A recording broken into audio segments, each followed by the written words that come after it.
Bienvenue à tous, vous êtes sur Gabon 24 et merci de rester. La Coupe d'Afrique des Nations est le 4e événement sportif le plus médiatisé au monde, après les Jeux Olympiques, la Coupe du Monde et l'Euro de football.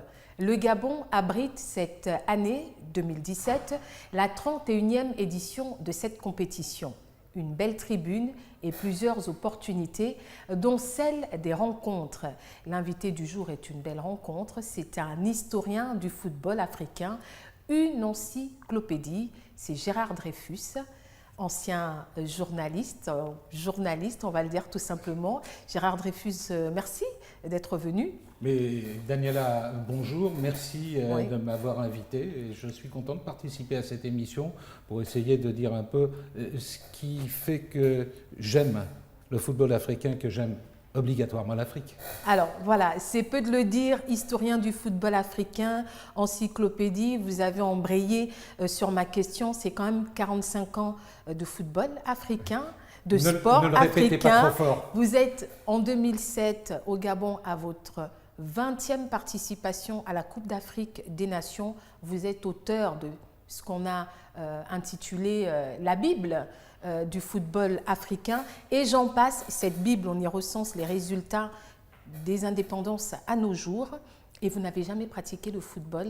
Gérard Dreyfus, d'où vient cet attachement à la discipline ? Ah non, mais moi j'ai toujours été un amoureux du sport. Quand j'étais jeune, je pratiquais le rugby.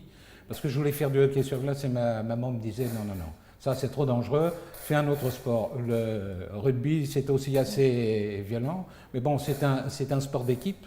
Et en fait, le sport, ça m'est venu lorsque j'ai eu la rencontre par presse interposée d'un immense champion qui était Jacques Anquetil, qui était le premier à gagner 5 Tours de France. Pour moi c'était une idole absolue et je lisais tout ce qui était écrit sur ce cycliste.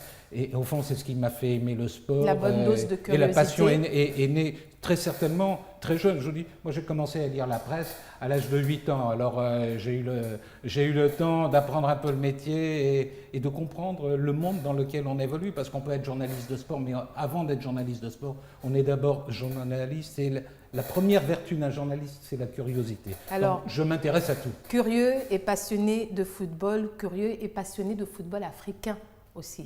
D'abord, je crois, passionné d'Afrique. Je dis parfois, en souriant, que je suis bigame. Je me marie en décembre 1971. 3 semaines plus tard, je me marie à l'Afrique. Et ça, c'était une rencontre totalement inattendue. J'étais RFI, on me demande de m'occuper de sport et de sport africain. Je dis africain, pourquoi pas.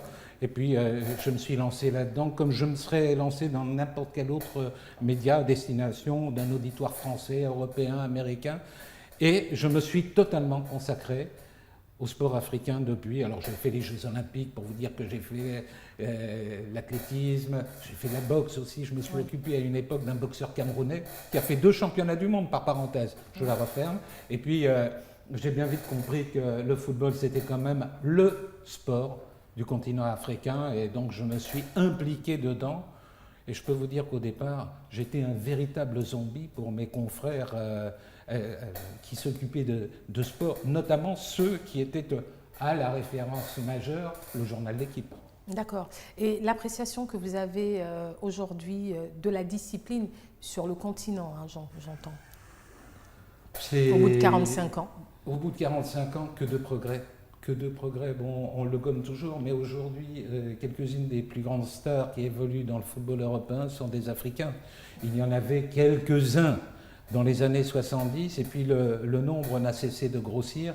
Et maintenant, tout le monde connaît Samuel Eto'o, Didier Drogba, aujourd'hui Pierre-Emerick Aubameyang, mais d'autres footballeurs encore, quoi. Je veux dire, c'est pour le football une manière de montrer que l'Afrique, c'est pas ce qu'on en dit, ce qu'on en écrit, et que c'est un continent qui a sa propre identité, sa propre personnalité, qui doit être respectée, et que du talent, il y en a partout, même si les moyens financiers ne sont hélas pas au niveau des espérances. D'accord, on va en reparler justement de l'impact de cette compétition en dehors de la liesse que les équipes peuvent procurer à la nation.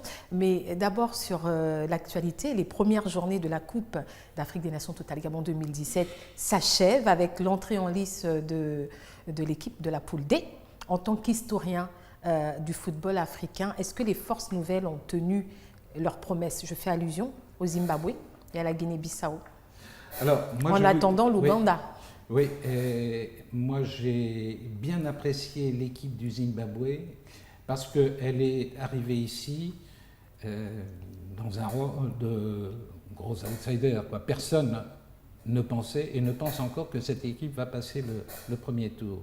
C'est une équipe qui s'est livrée d'entrée, qui a donné le meilleur d'elle-même au cours du premier match. Ce qu'elle ne sait pas, c'est que dans une compétition comme la Coupe d'Afrique des Nations, il faut savoir économiser ses forces, se ménager au départ et puis aller progressivement. J'ai peur que le Zimbabwe, pour ce second match, ait beaucoup de difficultés parce qu'on l'a vu au bout d'une heure, l'équipe n'avait plus le souffle, n'avait plus la possibilité de courir derrière le ballon qui allait trop vite pour elle. Et je pense que c'est une équipe qui va avoir des difficultés. Et la Guinée-Bissau, elle a surpris tout le monde aussi. Le Zimbabwe, on l'avait déjà vu. La Guinée-Bissau, elle a surpris parce qu'on ne connaissait pas du tout. D'ailleurs, interroge les gens, beaucoup ne savent même pas situer la Guinée-Bissau sur une carte de l'Afrique. Il n'y a aucun joueur qui vienne du pays. Parce que le championnat est un tout petit championnat. Tous les joueurs viennent, enfin en grande partie du Portugal, compte tenu des ramifications entre les deux pays. Ils ne jouent pas dans des grands clubs, mais c'est un début, quoi. C'est merveilleux d'être là. C'est merveilleux d'être reconnu en tant qu'État, en tant que nation et aussi en tant que footballeur. On a en France quelques joueurs de Guinée-Bissau qui évoluent dans des clubs, comme Bokunji Issa qui a évolué au Stade de Reims. Mais bon, la Guinée-Bissau, je dirais que c'est un confetti sur la map monde du football international. Et l'Ouganda qui fait son entrée après 39 ans. Et vous savez 39 ans. En 1978, à Accra, elle avait été battue par le Ghana 2-0 en finale. Et elle retrouve le Ghana pour le premier match.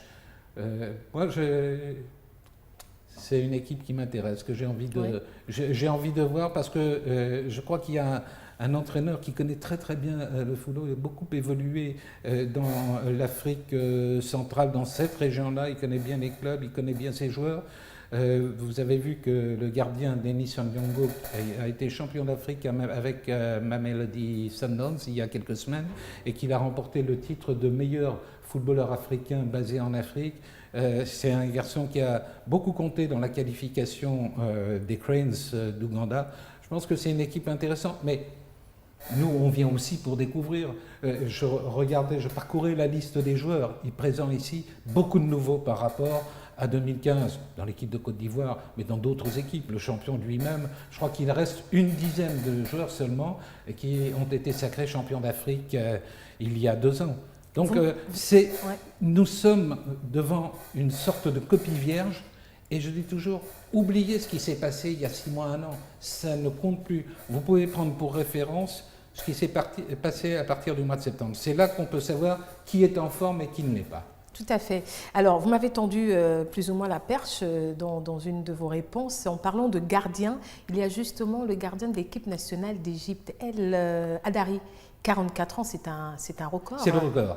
S'il joue, en principe, il devrait jouer. Bon, à un moment, il a été mis à l'écart de la sélection. Et puis, Hector Cúper, qui n'est pas un imbécile, l'a rappelé, c'est non seulement un très grand gardien, mais ensuite, c'est aussi un homme qui sait faire le spectacle. Moi, je l'ai vu s'asseoir sur la barre transversale. Enfin, il n'y a pas une lecture particulière à faire ça, non, autour de ça. C'est un personnage. Il a fait sa première CAN en 98, mais il n'a pas été titularisé. Hein, il a tout de même gagné là, il vient le de faire titre 3 de CAN champion en successives. 98. Et puis il y a eu ce triplé fabuleux 2006, 2008, 2010. Très grande équipe, très très grande équipe d'Égypte. C'est probablement, je le dis souvent, la plus belle équipe de football que j'ai vue en Afrique, avec le Nigeria de 1994 qui est champion d'Afrique et ensuite va à la Coupe du Monde avec un effectif extraordinaire.